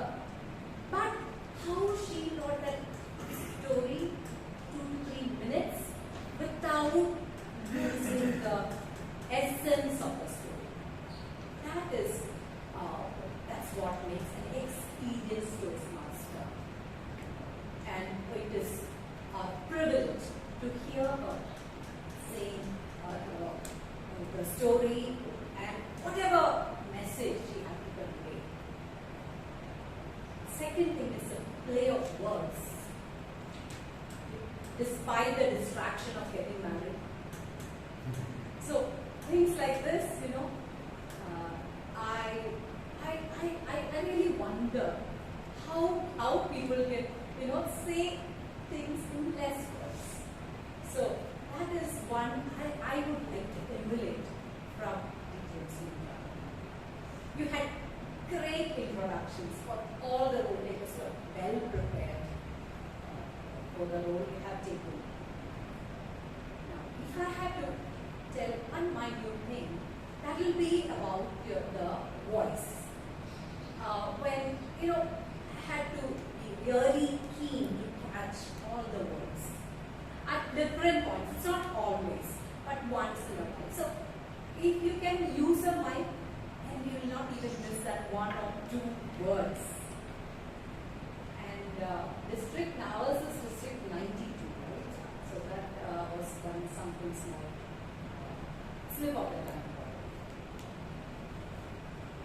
And one more thing I liked about PTM Sumitra is the energy. As she came in, she made the energy in the room high, and she maintained it. Like trying to make us guess what's RCS, and then that small technique. So this is all that we all can learn from experienced Toastmasters. That the tactics to keep the energy level in the room. Now let's go on to the speech evaluations.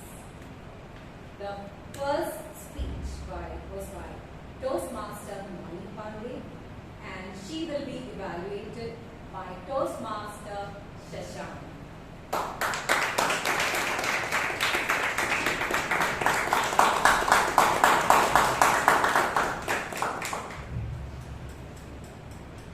Good evening, fellow Toastmasters, yes, and Toastmaster Himani in particular.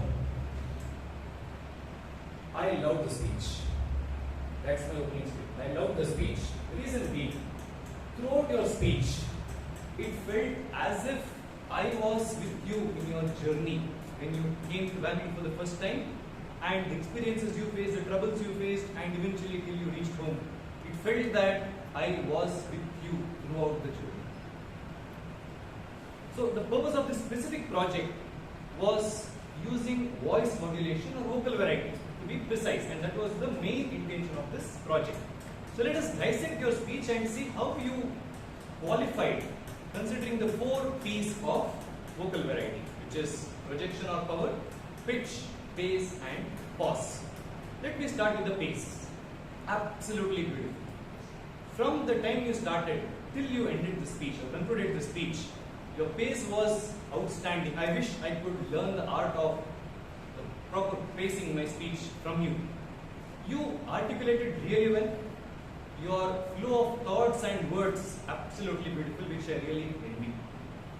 There are other brilliant points in your speech, but let me be a little critical so that considering this project and how can you get better compared to your previous speeches.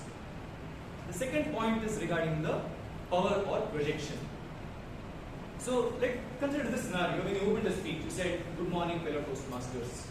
I would have used my power or projection or some part of my speech to get the audience hooked on from the moment you started the speech. For example, it was my first time in Bangalore.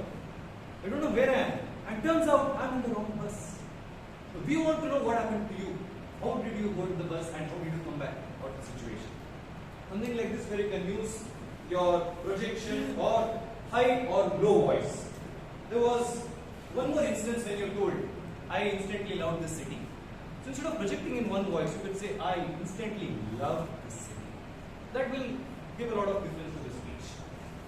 Next is regarding the pitch. And considering this is a vocal variety project, when you spoke about chipping birds, chip, chip, chip, could have also added some masala to the speech. And when your interaction with the conductor, you said the conductor told this. Instead you could told, the conductor asked me, "Hello, Bekama." You could say, "I have to go to this place." "Hello, wrong bus." This is how you can improvise by adding a lot of variety to your speech. And the last one is pause. I think you missed a couple of humor points which people did not get because you lacked pause. For example, the punchline on not getting drunk or going to the wrong bus. And guess what? I was in the wrong bus. Right? So when you add emotions to your speech, to your voice, that will absolutely have more impact. So to summarize, brilliant speech. I love the pace, but focus on the power, pitch, and the pause. It will be a brilliant speech. All the best.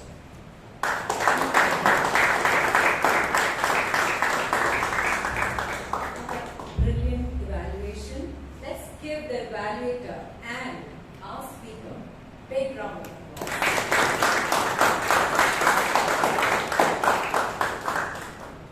And our second speaker was Toastmaster Ratan. He will be evaluated by Gangaadhar. Help me welcome.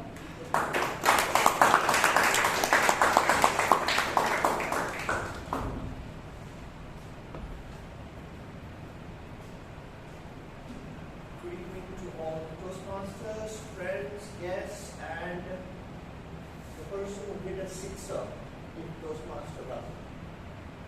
The reason why I say you did a sixer is because the title of the speech was Keep the River Flowing. And I thought we were going to be taking down from not Sadhguru and not something on those lines. And it was a real movie. When Toastmaster of the day started off with blood donation. I wondering what is going to come and how it's going to flow one to the other. And we did that, I think, splendidly. So that really caught the attention. Because you normally think river, not anything. But we took it to a totally different plane altogether. You went through, I went through the handbook as a matter of fact. And from there, whatever I saw, you had done full justice to it, to certain to the areas as the introduction. And the statement of the need for blood donation, the analysis you had done very well, the description, and how it is not something you need to fear to give blood donation, how it can be done, what should be the duration and things like that. However, what I thought you could have started off with, looking at the handbook that becomes your guideline, is the executive summary.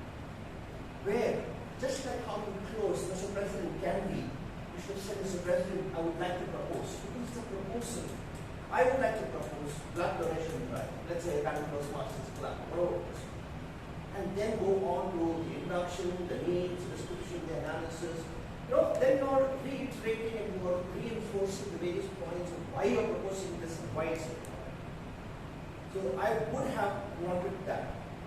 And like you summarized also, they said you have to go back saying that this is what is required, need of the hour for the future, like vision for the future. Blood is something that's so essential. And every donor is going to be doing something for society, something on those lines. I would have wanted the opening executive summary and the closing to be having a heavy punch because you're proposing something and he has to say yes to you. I don't really say yes because I didn't want to look at it, honestly. So I would have loved that. And from the point of the presentation itself, whenever there's a PowerPoint, rehearsal is a must, is my opinion. In the sense, are you going to be standing down or coming up? Am I going to be covering the screen or am I not covering the screen? Where should I be standing? How should I present?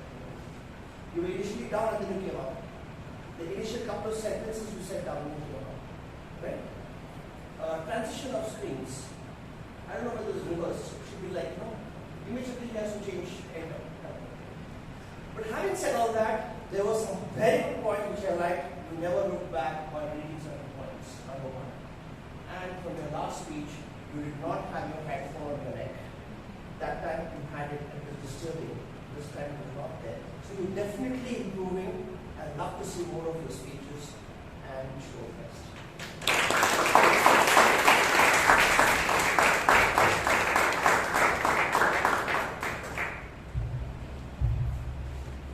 One strong point which I felt. You started the speech by saying, now that the cat's out of the bag, in my opinion, even if the cat is out of the bag, you act as if it is not out. And I want you to start as if the audience doesn't know. And definitely it will give more impact to such a valuable topic. People immediately get caught by that. So, next time when you do it, make your introduction a little more stronger. That's my humble suggestion to you. Otherwise, for that, great evaluation and great speech. We should give the evaluator and a speaker.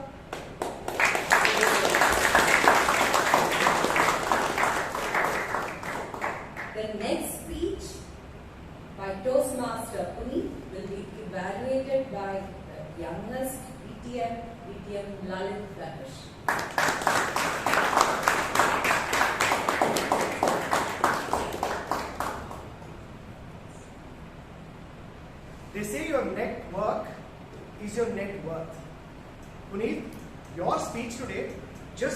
criticize that message. However, I am not here to evaluate your message, but the delivery of your message. And I have divided your entire evaluation into the beautiful acronym of VIP. Number one, your speech was very impactful. Think about it. If you want to become super rich, super successful, you have to be super insightful. You are not just insightful, you are also very clear in your messaging. The second part, I, is where, okay, I already said insightful, right? The P is what I'm going to dwell on. And today, Puneeth, while I talk about the P, I'm not evaluating Toastmaster Puneeth Suraana. In fact, I want to evaluate Puneeth as a speaker outside the club and a podcaster, because this can also help you. Now, Puneeth, as the entire message was super clear, I felt somewhere with the entire objective, you were on a different tangent itself.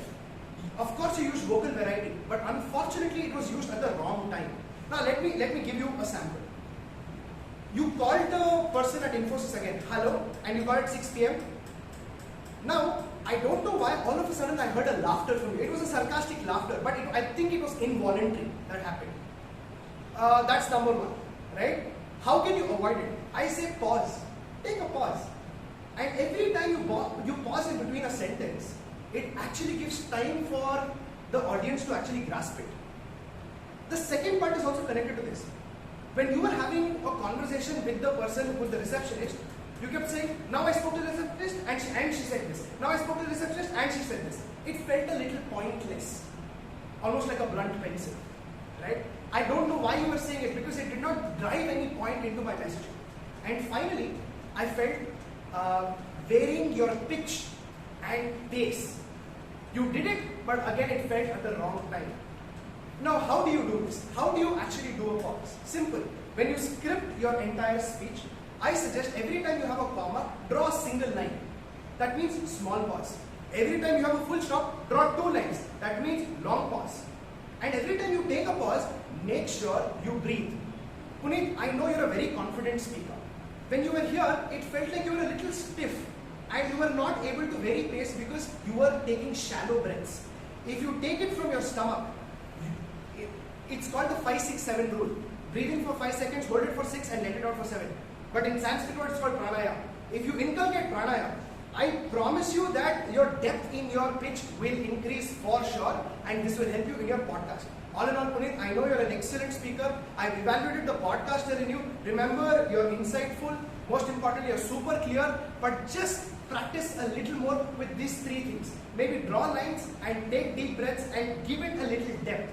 That way you can do characterization. That way you can segment your entire speech into pauses. And I promise you, you will be not just what you are, you will be a VIP, and next I hope to see you in beer biceps maybe in a year or 2. Congratulations, and hope to see you achieve bigger milestones.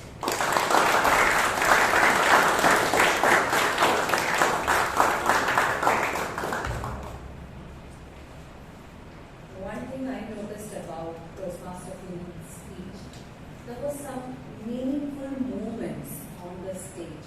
So when he was making this first point, he was at this here, then the second point, third point, and then he came to tap. So he also had an acronym. So I felt that it had your speech had an impact on the audience.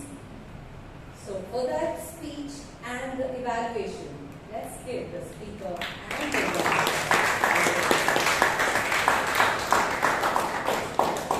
Now let's come to the tag team. I should say the tag team is lifted today. Each of them, one was better than the other in giving their introductions.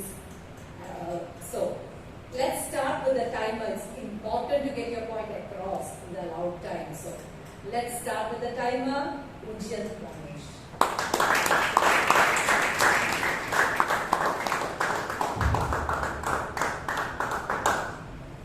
Good evening once again, fellow Toastmasters and dear guests. As a sagacious timer today once again, let me tell you that we went over time quite a bit today, and we had over 7 people, 7 Toastmasters go over time. That includes Toastmaster Paul, Toastmaster Ratan Shetty, Toastmaster Brian, Toastmaster Shashank, DTM Gangaadhar, and DTM Lalith, and Toastmaster Vishal. I mean, this just makes my job better, right? I could do whatever I had to do a lot better. I saw so many other, I mean, not that I'm proud of these mistakes, but I could evaluate a lot better. So, thanks once again. Up on your records, the pauses, ahs, and ums, Toastmaster Jewel.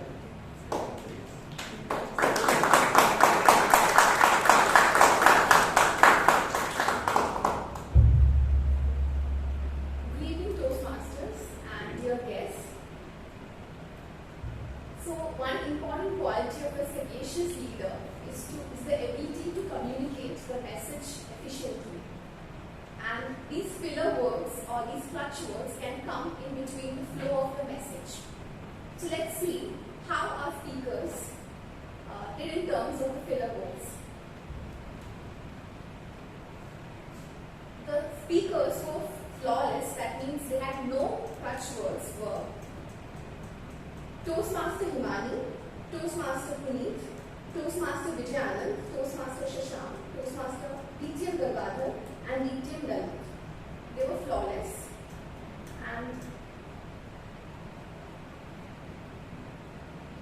And Toastmasters who could have done better were Toastmaster Ratan, Toastmaster Prakash, Toastmaster Srinivas, Toastmaster Akash, Toastmaster Vishal, and Toastmaster Varun. They used less than 5 words, but they have also done well.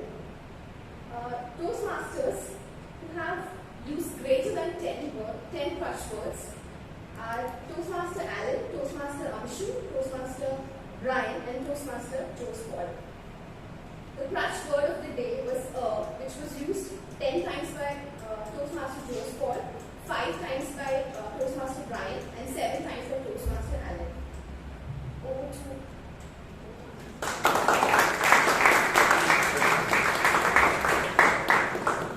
And I saw the accountant preparing herself around 6 p.m. today in this room. The person who's been listening for the good usages as well as the points for improvement, Toastmaster Mansi, Ramesh.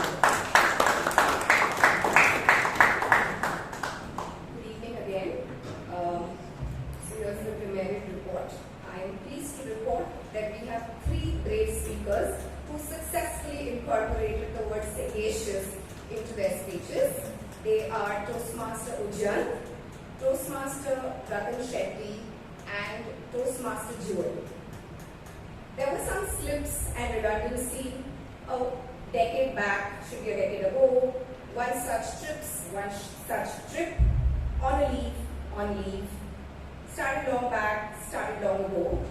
But there were some really, as Toastmaster Smitha also mentioned, there were concision and precision that were used by a lot of our members who made their points very clear.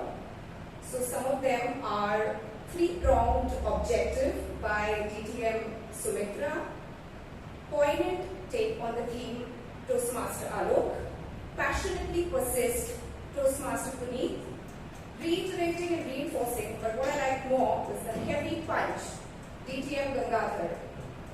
The most remarkable part for me though was the use of vivid descriptions that really enhanced the imagery in the speeches by Toastmaster Himani, doused in pink. Every street is a boulevard, myriad opportunities. Toastmaster Smitha, play of words. Toastmaster Ratan, cat is out of the bag. DTM Lalith, network is your net worth. And DTM Sumitra again, tears well up in her eyes, slump in the chair, battling an eyelid. Over to Madam Toastmaster. So I think our tag players need a lot bigger applause. Come on.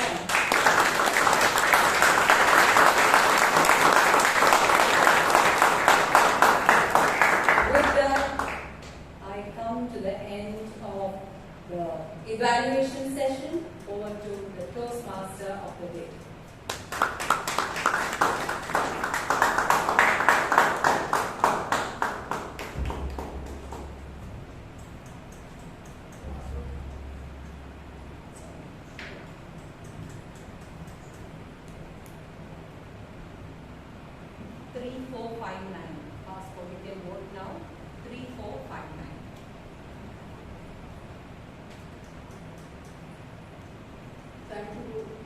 Toastmasters Smitha Roshy for that great evaluation. And now that you are done with the Google form, it's time to sign off, and I thank the committee for giving me this opportunity. And I'm sure all of us as leaders, evaluators, mentors, and executive committee members will definitely make a difference to shape our future. And it's back to our presiding officer, Joe's call.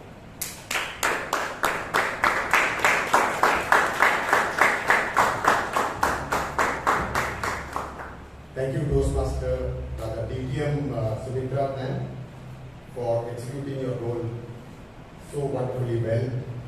And while we are tabulating the boards, I have a very interesting incident, or rather occasion to say. This reminds me of an interesting coincidental occasion.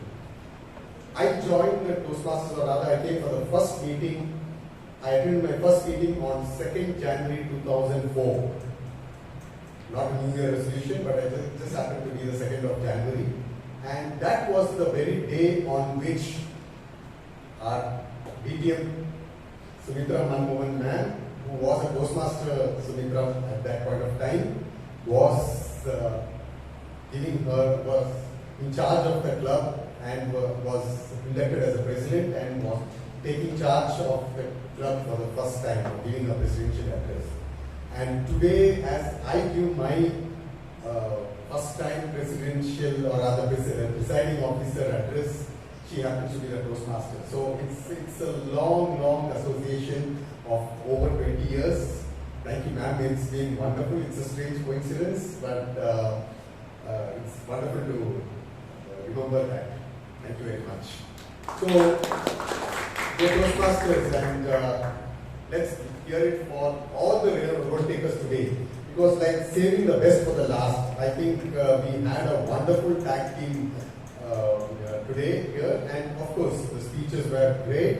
We had some brilliant, insightful evaluations and very entertaining table topic session. So let's hear it for the entire team here that had staged this wonderful meeting. Let's hear it.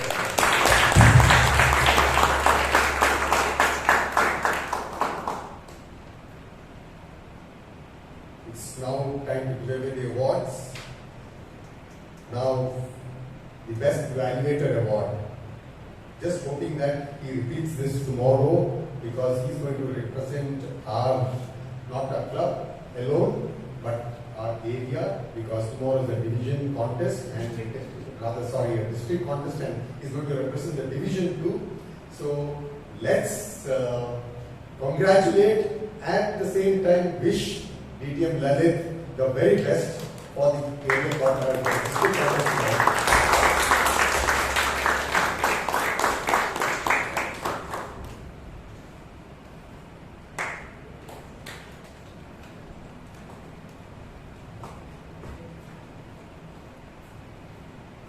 Best Auxiliary Role Taker Award.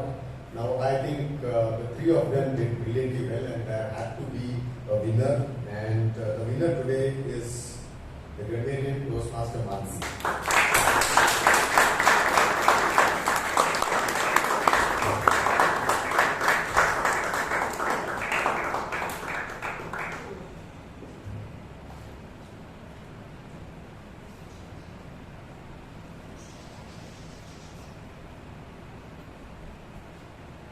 The Best Role Taker Award, of course, designed these topics on the elevated road. So here he is winning the prize and driving elevated glory. The Best Role Taker Award goes to our table topic master, Toastmaster Alok.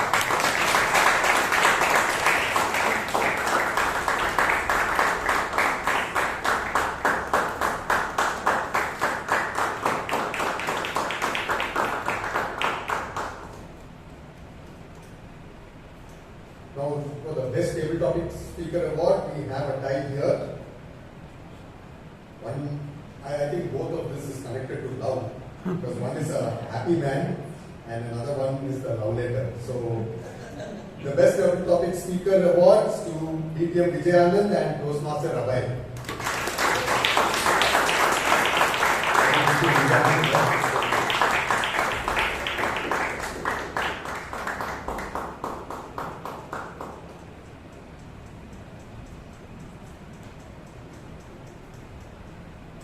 The best speaker award when she came here and fell in love with the city.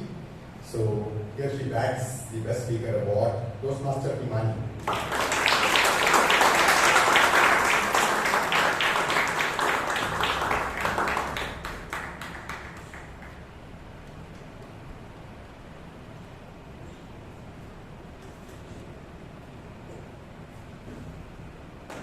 I have a few announcements to make. I won't take too long time. We have our elections next week, the next Friday.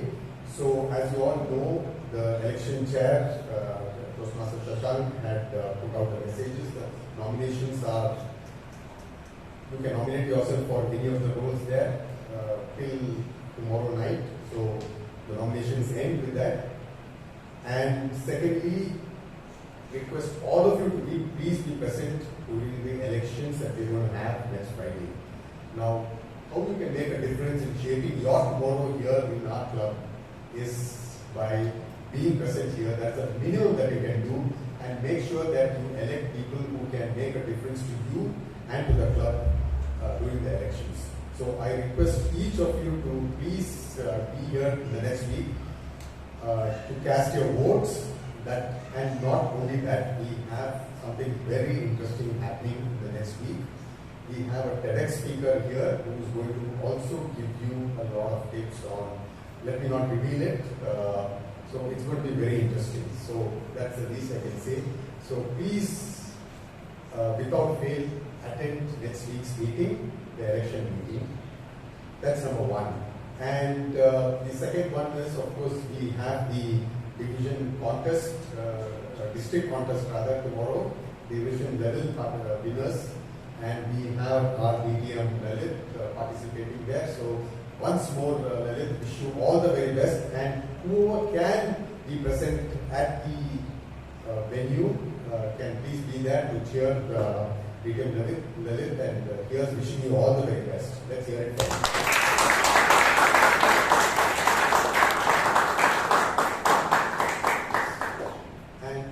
Just came in after the meeting started. You can all please just meet soon after this meeting outside the hall, and Toastmaster Taran would brief you on how you could make the best use of Toastmasters here and how you could go about joining the club.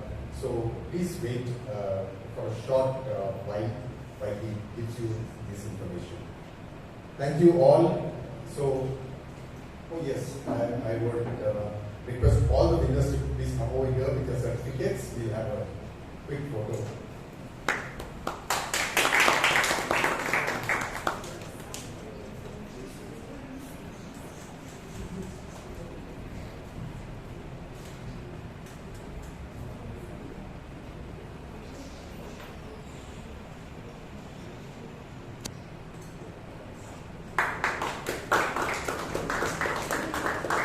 Thank you all. Hope you all have a great weekend, and I adjourn meeting number 14.